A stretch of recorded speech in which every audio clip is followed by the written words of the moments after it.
Hello, and welcome everybody. Welcome to the eighth episode of Comfortably Uncomfortable with Coach Hemant, the panel discussion on the future of work, the future of business. We have seen in the last 3 years massive changes in the way the world is operating. COVID pushed forth the idea, or let's say forced the idea of remote working. People were forced into working away from the workplace. I don't say home because while many people were working from home, a few people were stranded in different places on account of their business travel or personal travel, or even honeymooning couples who were stranded in honeymoon locations for multiple months. People were forced to work from wherever they were, quite a few of them. And the world discovered that work still continued, while there was, of course, a large workforce which couldn't work from home. They were forced to report to work in spite of all the dangers. So the world was split in opinion on work from home versus work from the workplace, while the other half enjoyed work from home.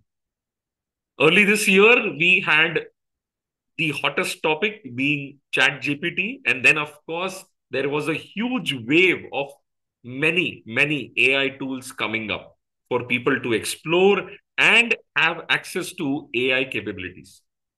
That was the democratization of AI is not new. AI has been around for probably 2 3 decades now, and large organizations have been working on it, have been using it. It's only this year that it was the access was now given to the masses. Anybody with an internet connection could potentially use AI apps or softwares online and get the benefits out of it. Major threat to jobs. That's what the hottest topic was this year. So now, when you put these two together and try to look into the future, things go very uncertain, unpredictable. The VUCA terminology of volatile, uncertain. C was for what? I've forgotten. A was ambiguity and VUCA. Complexity, yes. So volatility, un- uh, uh, uncertainty, complexity, and ambiguity. When you look at the future with these two lenses of the changing ways of working, the changes preferences for working, and AI, there is a lot of VUCA out there. And hence, this panel discussion series. Over the last 7 episodes, we have looked at various perspectives of work, various angles, various parts of the role, the job, the life in business. And we have tried to kind of predict the future, at the same time look at the challenges and what we need to do, what do the leaders of tomorrow need to do to overcome those challenges. And with that, today we are at a point where we are talking about the leadership style in this new world order. With me, I have got three fantastic panelists, and let me bring them on the virtual stage one by one. Well, Piyush, welcome to the stage. Hi. Fantastic. Ladies and gentlemen, Piyush Bhamre. Piyush is an accomplished sales and business development strategist. In his various strategic roles, Piyush has been responsible for driving the growth and expansion of the company through effective planning and business development strategies. With extensive leadership experience, Piyush has played instrumental role in scaling and taking multiple startups to the next level, which included Paraguide, Smink, Imoca, and Celoxys. His life mantra is celebration of failure. He believes that failure is a stepping stone to success, and that celebrating failure with those who are striving for success can significantly increase the probability of success. What a wonderful thought. He aims to set an example for people from humble backgrounds who aspire to succeed in the tech industry by himself becoming a CXO in a large IT organization and become an inspiration for them. His passion for sales as a profession, combined with his drive and dedication, makes him an excellent leader and a strategic thinker. Thank you, Piyush, for joining us today.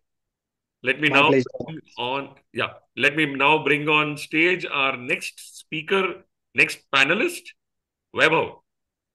Hi, Welcome, Vaibhav. Well, hi, Hemant.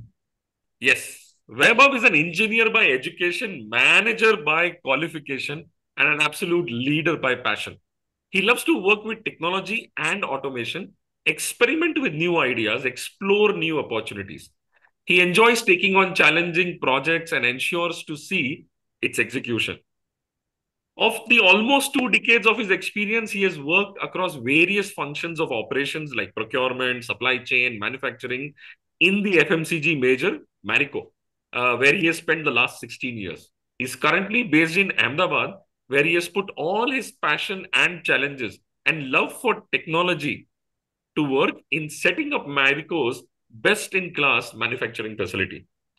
He has been part of the CXO incubator community since last year. His enthusiasm to learn and implement new ideas in practice have helped him grow immensely over the past year, culminating in the CXO Incubator Award for being the most consistent, impactful, and influential leader. His uniqueness extends to his personal life as well. He's a civilian husband of an army officer, a rare combination, absolutely. His wife, Mohini, and his two daughters, Reva and Radha, are his pillars of strength and ensure that they keep him on track even in the most difficult circumstances. Fantastic, Vaibhav. Thank you for being on the panel today. My pleasure, Hemant. And last but not the least, welcome Vaishali to the panel. Thank you, Hemant. Vaishali is an engineering graduate and pursuing masters in cyber forensics and information security. By profession, she is the associate vice president in technology at NatWest Group, one of the big four banks of Europe.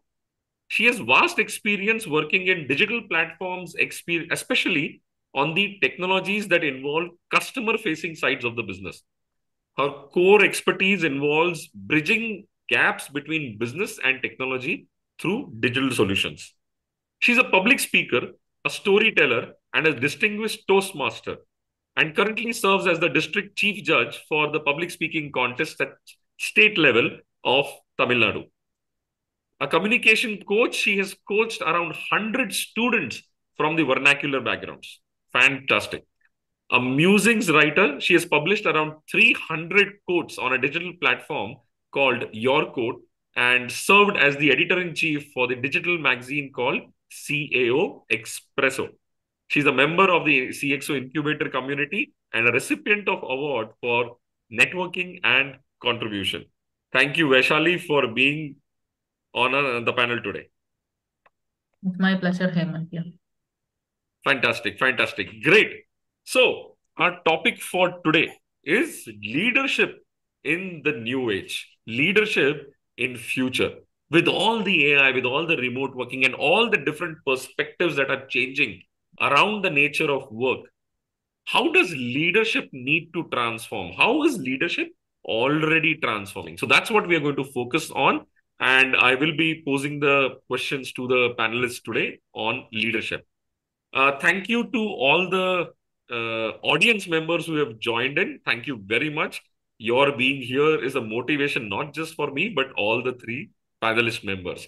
You will not be able to unmute yourself, but I would like you to join the conversations through chat. While the panel discussion is going on, feel free to express your thoughts, your opinion on whatever is being discussed in the chat. If you have any questions, don't hold them with you till the end when we have the Q&A. Put them right there in the chat and we will pick up those questions towards the end. And of course, towards the end, everybody will be able to unmute themselves and ask the questions directly. Fantastic. Great. So let's begin our panel discussion today. So my first question is absolutely going to be something to explore what today's topic is all about. Because the topic is about leadership style in the new world order. So I would like to ask all three panelists, starting with Piyush, uh, what has been your observation? What have you read about? What have you seen in action? And also, what do you anticipate as the changes that are happening to the leadership styles uh, around in the organizations. How does the leadership style change with these changes happening around? So over to you, Piyush. Hey, thank you. And this topic is something really close to my heart because day in, day out, we are addressing this thing. And, every time, whenever I go on LinkedIn or even, having chat with my friends, this topic always comes. So, to answer your question, I would take, I'll go back 12, 14 years back when I joined my company.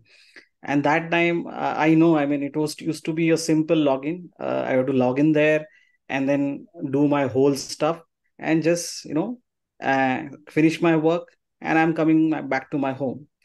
That was the scenario. And if you look at today's scenario, it has completely changed.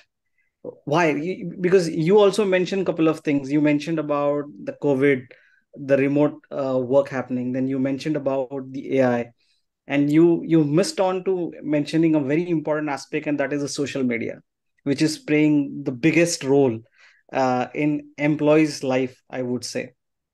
And and and why this is happening? It's just happening because the internet is available so easily. In company, in those days, it was very easy to control the access of all the employees. You can block all the sites.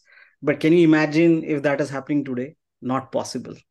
Everybody has got their own mobile in their hand. They are following Elon Musk, they are following Narayan Murthy, they are following Modi. They have access to all the great leaders across geographies. So I think this is completely transforming into, uh, where, everybody has an access and everybody has an opinion.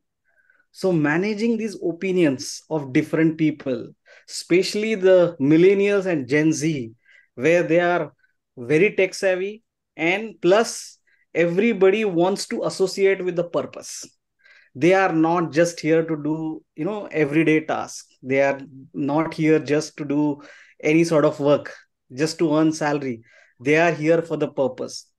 So I think going forward, purpose driven communities, building those communities is going to be the biggest job of any leader. Communitization of whole workforce, that is going to be the key role of the leader, whosoever is driving that company, the department, the function, the team.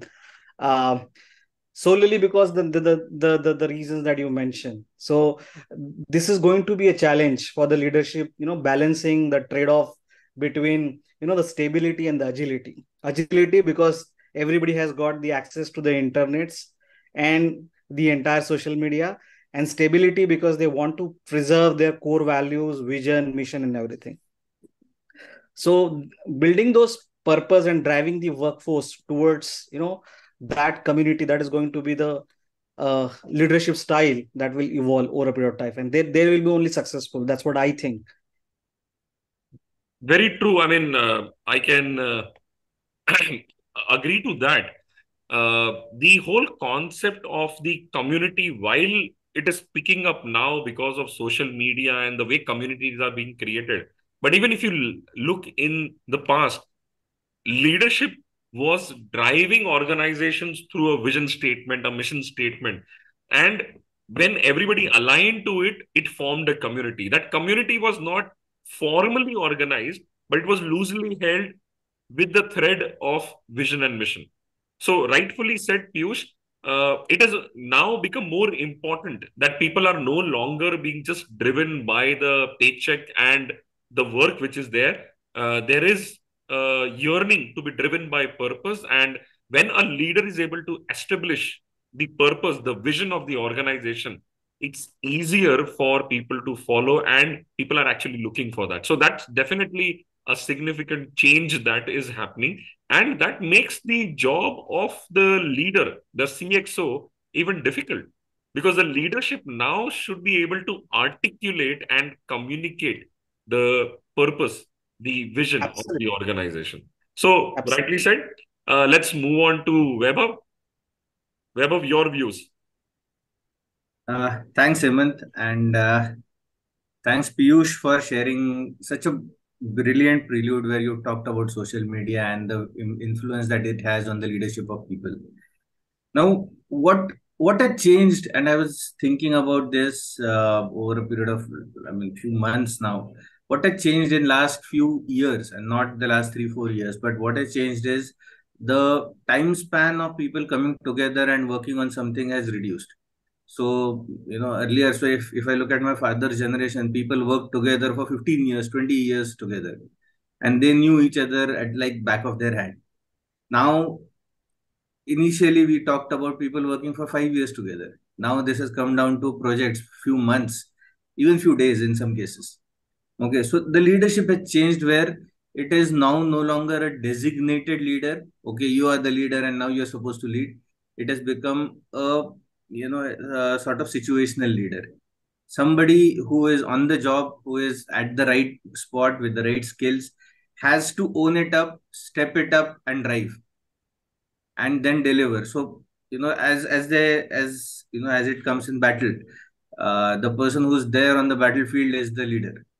Who's going to lead, who's going to drive the whole scenario, and who's going to see, who knows what is happening there. Somebody who's sitting in the control room may not understand what is happening. So that's something which is changing. And today the battles are everywhere. It's not only the battlefields, but everything has become a battle. Every part of life has become like a battle. The other change which I see, and which is a big change as a leader that has happened in me over past few years, is there is no one style of leadership that suits all. When I work with few people, and you work as a leader with people, it is not something where, okay, I'll empower you. That is not enough. For some people, only empowerment is enough. For some people, you need to work with them, you need to coach them, you need to engage them. So how do you identify that pulse of people in a shorter span of time, set the right expectations, and drive? That is how the leadership is now changing. And that agility in leaders is something which is extremely critical today. If you can showcase that agility, and if you can have that learning excellence where you can learn and quickly pick up your own pulses from people, what is required, how things have to move, you will be able to make a bigger impact with your own leadership. The other thing which I see is, uh, some with these short-lived team spans and the entire expectations being very very short-termish, somewhere the expectation on empathy has also come in. Does my leader understand me as a person? And do I give that enough time to my people to talk about it, to talk about themselves, to be themselves? Somebody may have a very big hobby outside the work. Can that be used within the work? That is something that leaders have to consistently look for and continually work and get that pulse. And that's the whole theme that is coming out. How do you connect with your people? How do you empathetically connect with them? And how do you get the best out of them from the shortest possible time, that you're working together? So to me, leadership has come from, being a designated leader, driving in a certain way, being a boss, to being a friend who guides, who mentors, who coaches based on the, so friend, philosopher, guide. At various stages, you have to be with your team at various stages of their career, their expectations, their life stages. So that's how it is right now. Fantastic, fantastic. Friend, philosopher, guide as the new definition of a leader. Nicely put. I like the way you took the entire landscape of leadership. Leadership has now become situational, and how there's no one style of leadership. In fact, as a leader, you should be aware of all the different styles of leadership. And while you may have a dominant style, you will have to look at the time and situation and be flexible enough to adopt a leadership style which is right for the situation. And of course, battlefields are going to be everywhere. You will have to find your leadership style and play them. So people focus, of course, leaders have traditionally been organizational, goal focused, and vision focused. I think more and more people focus will be required, because it's only when you will become people focused, you will be able to understand and take your people along. And it's now more complex than before, Because earlier your people were in your office, in your factory, in your workspace. Now your people are going to be spread, absolutely spread across the globe, some in your office, some working from your home, and some spending a few hours of their time based on their contracts with your firm for your projects and specific tasks. The whole idea of the workforce is going to evolve and change drastically. Fantastic. Thank you, Weber, for those thoughts. And now we move on to Vaishali. Your thoughts. Yeah. So thank you, Hemant. So just it's about connecting the dots from what Piyush and Vaibhav spoke. When I started my career, we always used to have appraisals at the end of every year. The only person who used to give feedback would be my boss to me. It was always from the top to the bottom. But what has changed in recent time is this process called reverse mentoring, where even the freshers, even the person who joined an organization yesterday is entitled to give a feedback to a person who has been in the same organization for 10 years. As Piyush rightly said, there is so much of information in social media, there is so much of knowledge out there. The sources from which people can learn has expanded in manifolds today. So this becomes even more challenging for the leaders because we have to be on the top of the game.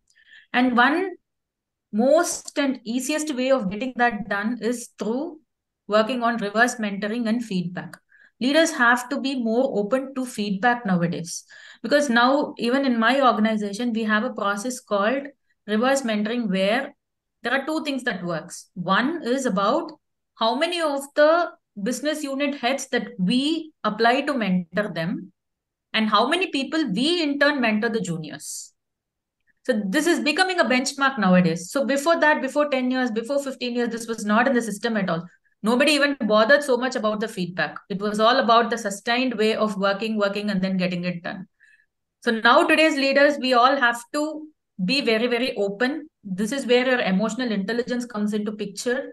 Being open-minded to that, accept what is being said, and try to inculcate and manifest the ideas and the feedback that we get in. So normally what happens, the discussions happen, we get so much of insight and it just goes in there. But for new age leaders, it is very, very vital that we have to find out ways to manifest them because now everything is being seen, everything is being documented, and everything is being recorded. We have to get into that kind of a navigation where, as Vaibhav rightly said, from boss, from friend, now it is becoming like we all are social leaders to get ourselves adapted into that social zone where feedback is open from all corners.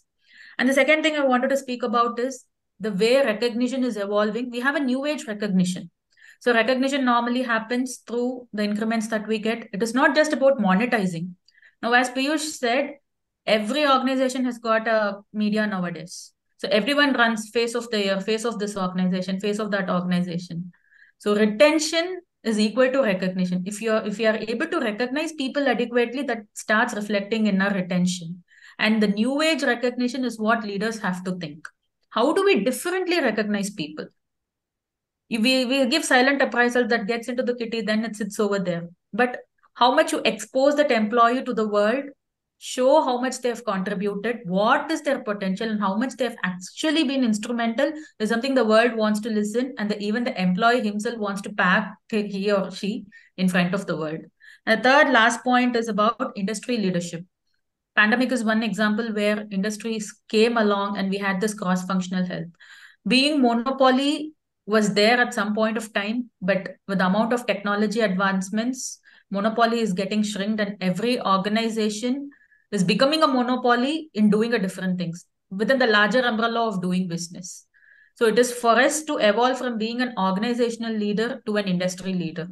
So I think put together your reverse mentoring, new age recognition, and evolving as an industry leader is what the new age leaders have to equip themselves to run business better and create greater impacts. Wow. I think between the three of you, everything has been covered, and we could pretty much conclude our panel discussion here. We have defined the new age leadership in a very, very different light, different perspectives. And if you look at it, it does make a lot of sense because the leader needs to lead a whole new generation of a workforce. And that workforce has changed. Their preference of working, their way of looking at work, the definition of work, their perspective towards livelihood, salaries, it's all very, very different from a few decades ago. Their way of, their perspective of their contribution is very different. To lead them, the age old concepts of rewards and recognitions do not even apply. Their rewards and recognitions are very, very different. A word said on social media for them might be a much bigger thing than a closed room ceremony where they are being given an employee of the year. So those perspectives are definitely there. And great points shared by Vaishali when she said that the whole concept of mentoring and reverse mentoring is coming into play. And mentoring is part of the leadership responsibility now. It's not just one of those unsaid, unwritten things that some leaders may practice. It's pretty much mandatory for all leaders to be great mentors too.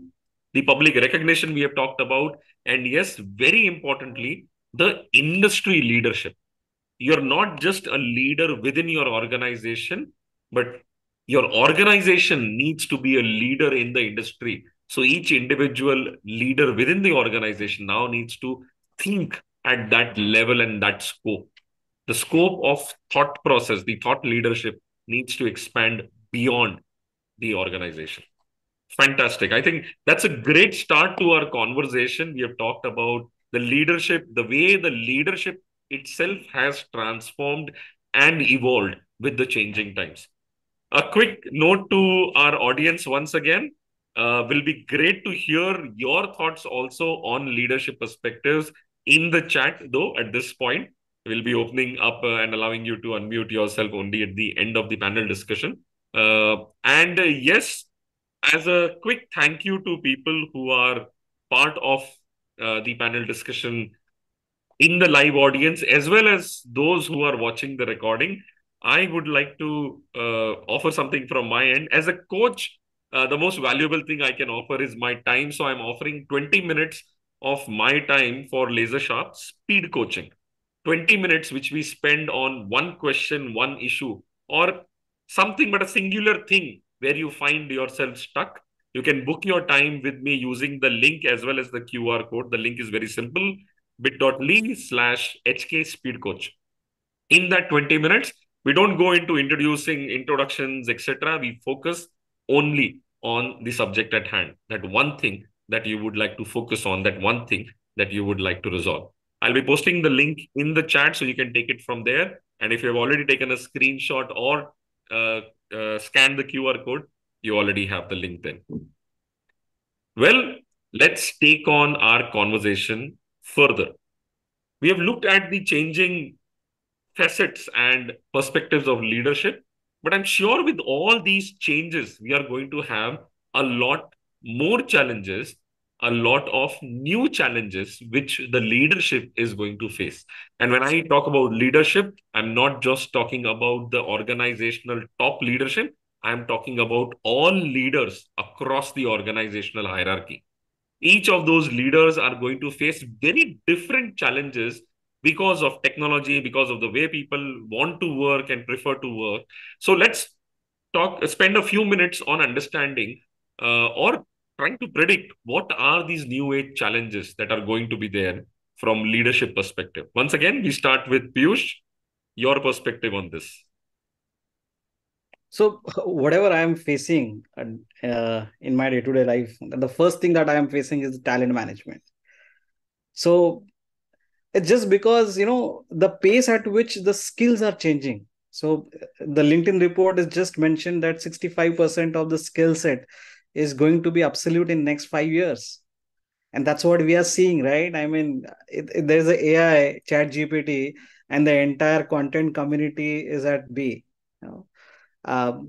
There are startups who are coming, like a market research. So we used to have a market research, kind of a profile in our sales department who used to do a lot of research on accounts. But now, hey, there are a lot of SaaS subscriptions based research available. Now that job is obsolete.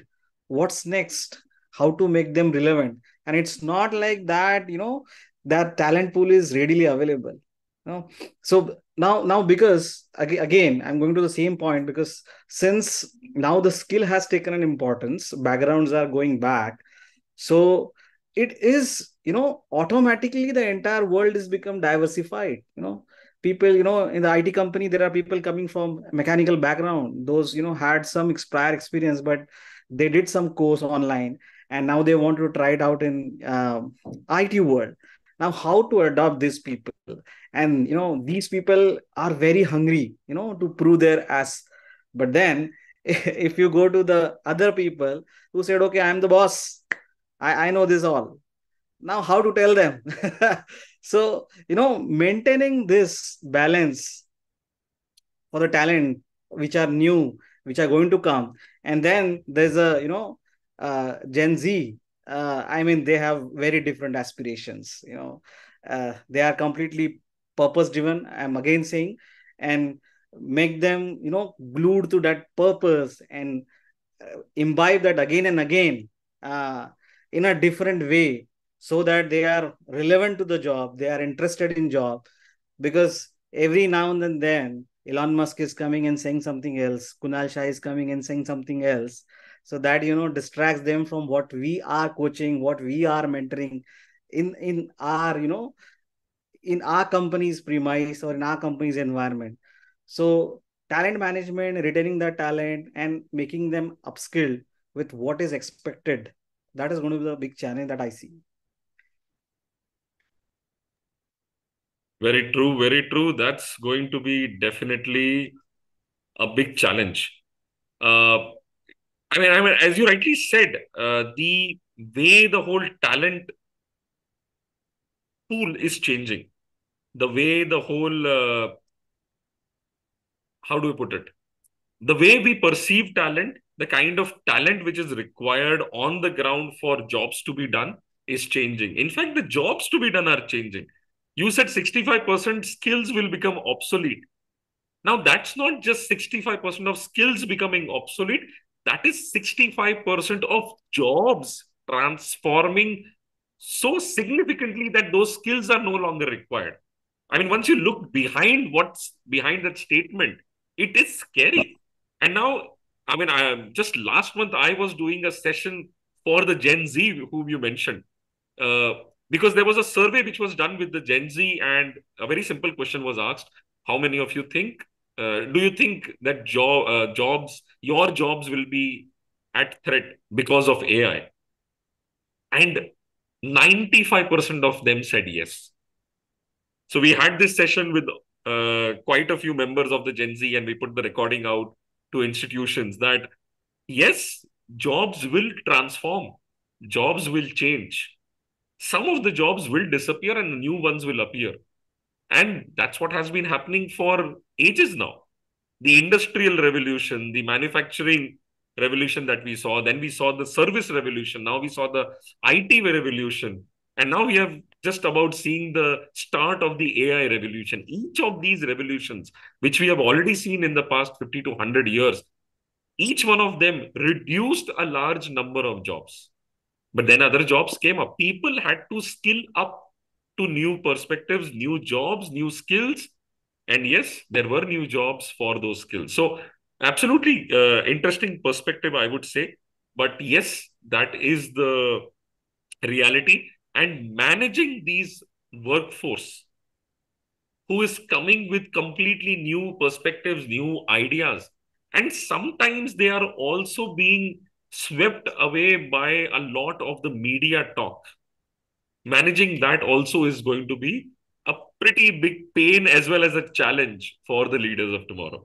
Thank you, Piyush, for that perspective. And now we move on to Vaibhav, your perspective on the challenges for the leadership.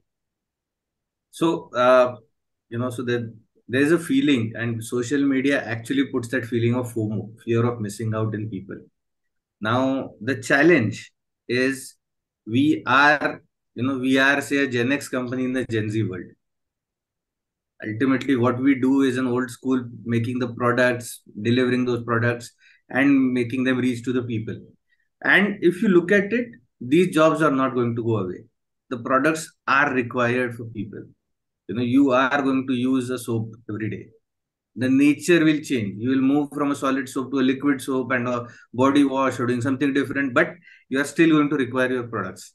Now, when you are going to drive cars, may not be to work, but you're going to drive to vacations, to some other place, and you are going to require those kind of products. You're going to require your phones and the laptops and everything. So that's those making those products and these jobs somewhere in today's parlance have become uncool, where it has become a little difficult for us as a manufacturers, as manufacturing, as a sector, to attract the new talent, a new talent who comes out of the fresh out of college, who has been creating content during the college days, has been making a lot of content on multiple things, wants to get into similar jobs, wants to get into the cool jobs.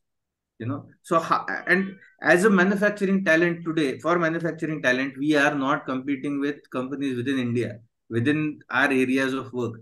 We are competing with so-called Elon Musk of the world, because at the end of the day, people see those factories, people see those experiences, and they want those kind of experiences in companies in India. How do we give that? That's a challenge. How do we ensure that we are holding the attention of people for whatever limited time that they work with us to deliver the best that they can?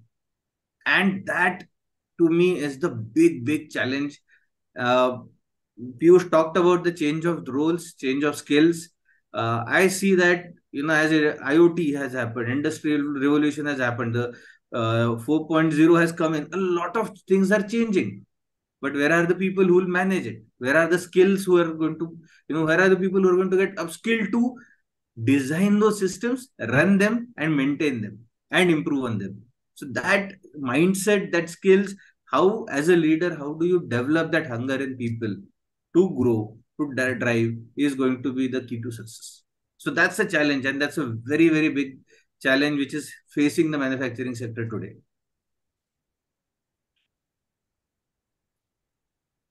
Very true, very true. I mean, it's a very interesting perspective to see. And while there is a lot of talk about remote working and AI, if you actually were to think about it, it is not for all. It is not all pervasive. These things are going to impact a part of the entire workforce and a part of the entire population. The rest will continue to work in jobs, in work on things which are not so cool as defined by the social media talk and the influencers and the thought leaders of today, who unfortunately are in some ways the influencers.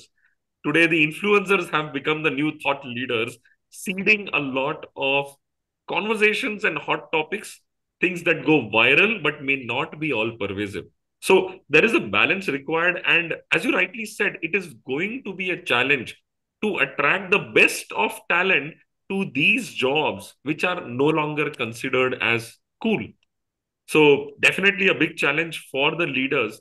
How do you attract the best of the talent out there to all kinds of roles which will still continue to exist? They will also transform, but they will definitely persist and will be required, and they will be definitely necessity. While you were talking about this, I could think of one parallel with the Industrial Revolution. Agriculture became uncool, and you had more and more people moving towards the non-agriculture, and the agriculture industry, as we would see, kind of suffered from a talent pool. Will we see the same happen to manufacturing in future? Never know. So with that, let's pass on the baton to Vaishali. Vaishali, your perspectives. Yeah. So I have a complete different perspective from what we were speaking about. The primary challenges are around fostering a culture for the workforce, because before pandemic, it was a culture that was set within the organization, within the bricks and walls. But now we are in this hybrid mode. So what is the cultural definition that people look for exactly from the leadership? A lot of organization had these policies where they have to must log in 9 hours a day. But with that gone, now sitting at homes, Instead, there have been some kind of tools that actually monitor their screen activity and then says that this is the time or this is what the person has been productive. So how do we balance this culture, whichever perspective we work in, maybe from a complete office perspective or from a complete work from home or in a hybrid mode? So that is one challenge that leaders are facing, and imbibing that mindset to work. As Vaibhav said at the beginning of the conversation, now we work together only for a few months and then we go. A startup culture cannot be imbibed in MNCs, and it's vice versa, right? So with outbreak of social media, someone posting from a cafe working or someone posting from a very freaky and a cool kind of things, the posters and other things, the kind of goodies that they get when they join. So all these things somewhere it just injects into the culture. So how are we going to foster a culture where people's alignment is towards growth, driving results, creating impact, and finally, it results in sustaining the business? It is not just about being flexible or getting your time away from work or getting the best of benefits or being recognized at larger forums. But end of the day, people somewhere are losing that instincts that they're there for work. That is one core kind of a drilling that as leaders we are going to face a challenge in drilling into the mind, saying that they are here for work and rest of the things takes into the other kind of priorities. So the holistic cultural mindset of bringing work in first place is going to be a bigger challenge for leaders in coming days. Yes, absolutely. I think our entire conversation has come a full circle where we started with purpose and vision, and now we are coming to a point where we are talking about how do you get people to align to the purpose and the vision and kind of begin to ignore all the peripheral things which are not so important, and the Yes. things which are becoming more and more important for the Gen Z and other population, the social media, the social acceptance and everything. Things which are beyond work, not connected to the work, but has become important for them. And which is in some ways an impediment to work itself. Because work is no longer the center of people's life as it used to be. People have got life and work is a part of it. And somewhere work will suffer. Yes, the quality of life will definitely improve. But how do we get that done? Improving the quality of life without the work suffering. So, yes, very interesting challenges ahead for the leaders. And I think as leaders, we don't only talk about challenges. As future CXOs, each one of you should be talking about the solutions, should be talking about what the average leader in the organization at across any level should be doing to overcome these challenges. So once again, we'll go start with Piyush. Piyush, what should be the average leaders in the organization? What should they be doing to overcome the challenges? First of all, they should be doing a lot of communication. So when I say communication, it's the internal communication. So whatever the meeting formats that you have, it could be at team level, individual level, but then you should be constantly speaking with them. Whether it is, as Vaishali mentioned, it is about, their feedbacks, what they are feeling. At the same time, what you want to imbibe. What is the pulse of the organization? What is the pulse of your team? That starts from there. So that communication is very important. Then, you know, uh, as you rightly mentioned, you should also be the part of the so-called social leadership. So whatever vision, mission, values that you have internally, how you are portraying to the other world, so that your employees, your workforce also feels proud about it. Otherwise it will be always, अच्छा कुणाल शाह क्या बोल रहा है, Elon Musk क्या कह रहा है, सो वहां पे पीयूष क्या बोल रहा है ये भी आना चाहिए. Then they get aligned, acha, oh, we also have some, values which definitely we can talk about it. And that's why the communication, internal as well as external, is very, very important, which is more aligned towards your workforce. Very true, very true. I think there will be a constant comparison of leadership, managers across all levels between who I am as a manager versus who my friend has and some leaders out there who are very, very vocal. You gave the example of an Elon Musk, but I would say that with the social media being so prominent these days, in fact, LinkedIn has gone into complete creator mode over the past 2 years. Engagement, content production on LinkedIn has become so much that now everybody's talking about their life, the way they are working, and so on and so forth. So very soon, even an average manager will get compared to another manager in another organization who has posted something about his work style on LinkedIn. Whether true or not is a completely different story. But for most people, whatever they see on social media, they will take it as true and then begin to compare. So, yes, definitely those challenges are there. And that is where, as you rightly said, communication between people, constant communication, clear communication about the purpose of the organization, about what are the expectations, how are they being fulfilled, how each job is an important one, and how it plays a role in the organization. Those constant conversations going on will keep people motivated, aligned, and those comparisons will take on a more real perspective. Thank you, Piyush, for that perspective. With that, we move on to Weber. Yeah.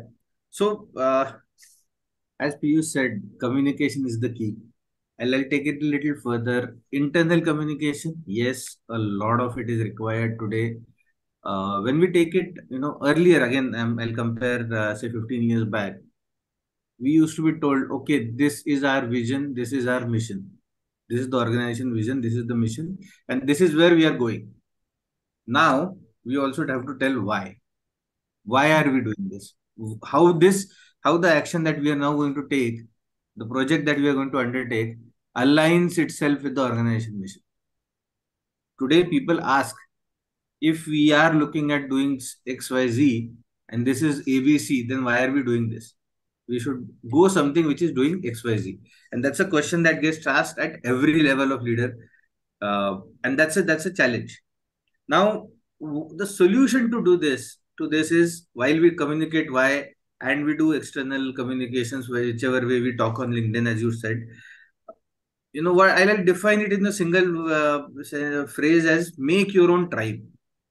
How do you create your own tribe of people who follow you, who are going to work with you, who are willing to work with you, and who look up to you as a leader. And as you grow this tribe, then somewhere they start to take certain values, they start to take certain behaviors from you, and then they create their own leadership styles. So it's a leaders. As a leader, what is important for us is to create more leaders who are going to drive this way forward. It's, you have to create a juggernaut of leadership. Otherwise, if you cannot be replaced, you cannot grow. You'll remain where you are, and that is how things would then pan out, and then it'll get stuck. And hence, for me, it is important to create that tribe, create certain set of people who would learn from you, imbibe the same things, and grow. And then they take that leadership mantle ahead. You do something different, because that's the learning agility that we have to show. Other challenge, and which is something that leaders all across the team, all across the world now have to do, is they cannot be experts of one thing. They have to be their experts of their own domain and technology and AI. They have to understand what all these things is and how does it impact their business. How does something happening in the world today on the macroeconomics or political or geopolitical sense, how does that impact my business, has to be understood by a leader, has to be and has to be able to communicate to a, say, a 6-year-old. So it is that simply, if you can simplify things to that level, then you can become a better leader, because you can then communicate far, far better with your teams. Lovely. In fact, the first point, of course, very well taken. The second point about an average leader across the organization, irrespective of the level in the organization, needs to be alert and aware of what is happening around in the world. I think we have seen enough examples around where anybody in the organization, if they were aware and alert, they could have averted, they could have been better prepared. They would have made the entire organization better prepared for things that were happening. I think one good example would be the nice Suez Canal incident which happened in the recent past where one ship got stuck in the Suez Canal and it literally brought the global supply chain to a screeching halt as things got stuck and things were not moving. Major crisis for so many players across the globe as their goods were stuck in a different part of the world and were not going to be delivered to their warehouses on a particular date. This, when you couple with just in time way of thinking, lean manufacturing, lean inventory, this can cause havoc. This made organizations rethink their low inventory, lean manufacturing, as well as just in time stocking once again. While that block got cleared, recently I heard another piece of news which was impacting supply chain. Similarly, flow of money, flow of goods, flow of customers into your store for the retail, that could change anytime. I mean, COVID brought everything to a standstill. Transportation, hotels, retail, everybody suffered because of complete lockdown. But imagine an event which happens, which causes the flow of people moving out of their houses to slow down, to change. And now that will impact your business.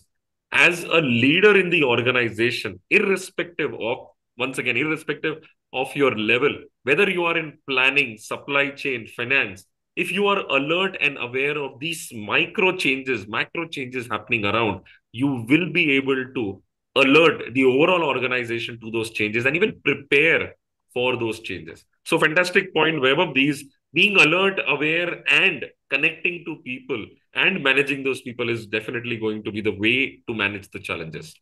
Vaishali, over to you now. Yeah. So when we were talking about communication, when we were talking about connecting with people, I think leaders are well versed in knowing what the business needs are. That's why we become leaders. We sit at that levels, the hierarchy goes up. But what somewhere at times leaders miss up on is what do their employees want. So maybe the needs of the business is somewhere not matching the needs of the employees, because we talk about purpose, we talk about vision, we talk about meeting the results, everything imbibes. But the primary challenge somewhere dwindles, and why we start losing employees out of an organization is because somewhere the needs are not getting satisfied. That's where, as we leaders, we always keep facing the challenges. As Vaibhav stated in the beginning, the graph is being hitting, it's getting narrower on the retention ratio. So, one solution, what I probably think is more than communication, it is about connecting with your employees. Now we have got this digital technologies. How about CXOs conducting town halls in chunks for 500, for 300, 250 people, and then bringing out their face, talking about that? A manager, a BU head, or a director talking, and the CXO talking to their employees is definitely going to create bigger impacts. That could possibly be a solution, because emails at some point of time from the top leadership becomes like a cold email. We don't feel the connect with them. But having that kind of a face-to-face conversation somewhere instills that connect, strengthens the purpose of what the organization is for, and people eventually start feeling that their first priority is around the work and they are here to deliver something. So that could probably be a kind of a thing where connecting with people and then establishing the communication probably will bridge the gap between the top leadership and the people who are in the organization. And the second thing would be to balance the needs of what the organization can give and what an employee can want. For example, a civil fraternity cannot offer work from home, but can think of places where the leave policies could be extended, enforcing paternity leave. So these are little things that organizations should start thinking in ways so that their employees are finally satisfied, the retention at least settles somewhere, and we are able to run business in a more sustainable way. Very true, very true. Attracting the right talent. And I think I love the point which you made about communication, that leaders will not just have to communicate, but they will need to connect. And I think that is one of the challenges that leaders are facing today, especially the leaders of large organizations. They find it more and more difficult to connect because communication has been aided by technology, the town halls, the online face to face meetings, all those things are happening. but how do we connect? And on the other hand, a lot of leaders are actually doing it. Irrespective of how spread out geographically their organizations are, they create a schedule, they find time to travel across locations and actually be present in person for their employees to even have a chat with in the face-to-face town halls and all. It's amazing how some leaders are able to manage it.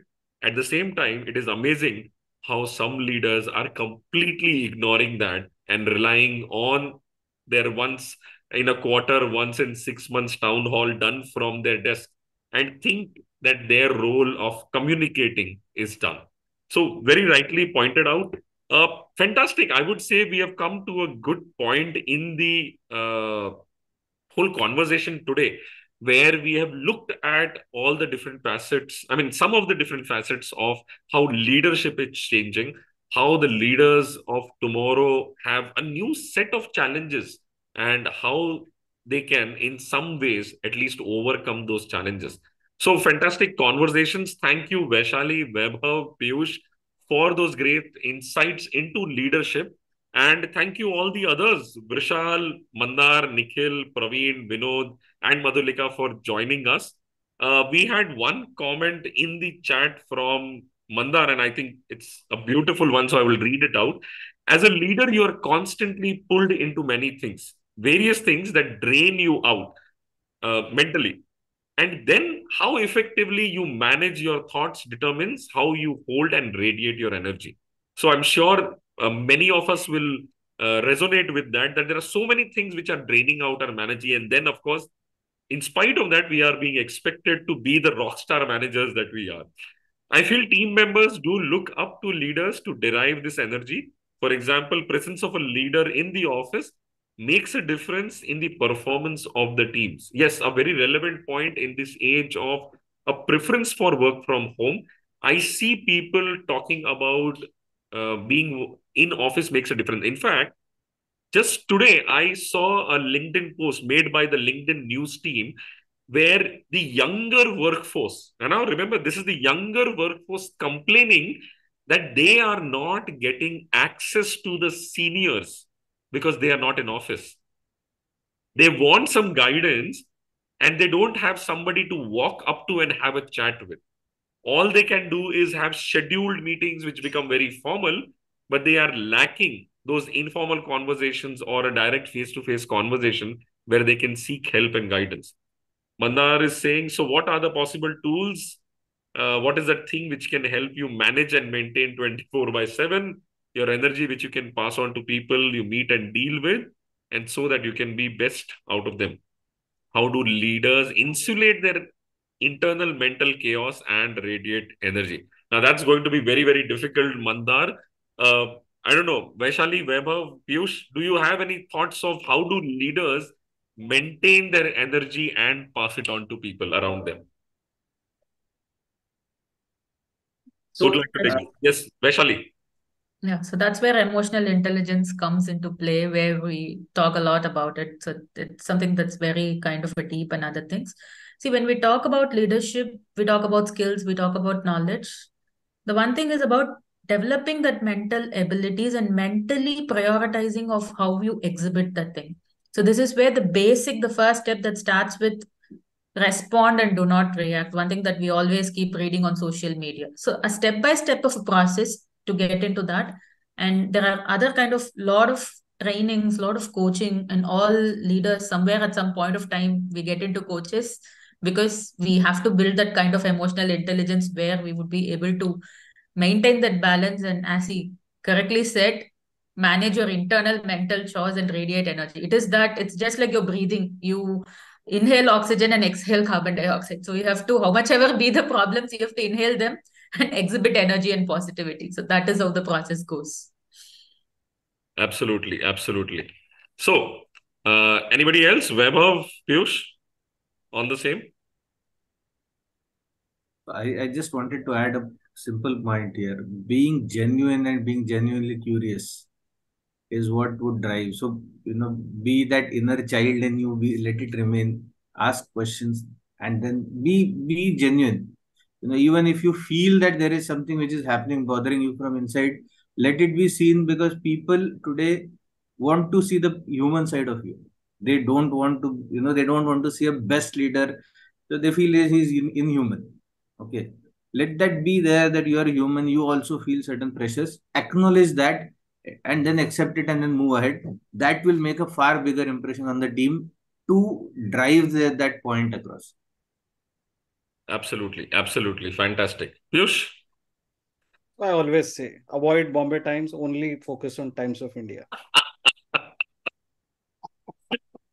Okay, now, I mean, what can I say? I stopped reading newspapers something like 25 years ago. They were too depressing for me, so I just stopped reading them. But yes, reading the right kind of news, exposing yourself to the right kind of content is very important, I would say. I would use the generic term of content because we get news, we have social feeds, we have got our friends talking about things. We have, of course, WhatsApp groups we are part of. I think by now, we are all part of hundreds of WhatsApp groups. So it's all that content which we are exposing ourselves to and invariably consuming a part of it. So what we expose ourselves to also makes a lot of difference in our mental health and mental stability. Great, fantastic. Thank you very much to all of you. I just want to share a quick thing with all the audience members and the panelists. Our next panel discussion next week, same day, same time, 8 p.m. India time, 6:30 Gulf time, Thursday evening, is going to be on the metaverse and its impact on the workspace. Once again, metaverse is not new. Metaverse wave came, it rose, and it kind of came down again. And the first wave is already gone. We don't even know. Uh, Metaverse is not something we engage with or play with, but the average young child, school going child, knows more about the metaverse than us. In some ways, they are already engaging in the metaverse, whether they call it by that name or not. Just like AI has been around for 20, 30 years, even the metaverse has been around for quite a long time. We've just been ignoring it, but it's now taking different shapes, and it is going to have its own impact and influence on the way work is being done, on the way future business will be conducted, and people will interact with each other. So next week we are going to talk about the metaverse. Thank you very much, everybody. Thank you, Vinod, Mandar, Vishal, Praveen, Nikhil, for being in the panel discussion with us. And thank you once again to Vaishali, Vaibhav, and Piyush for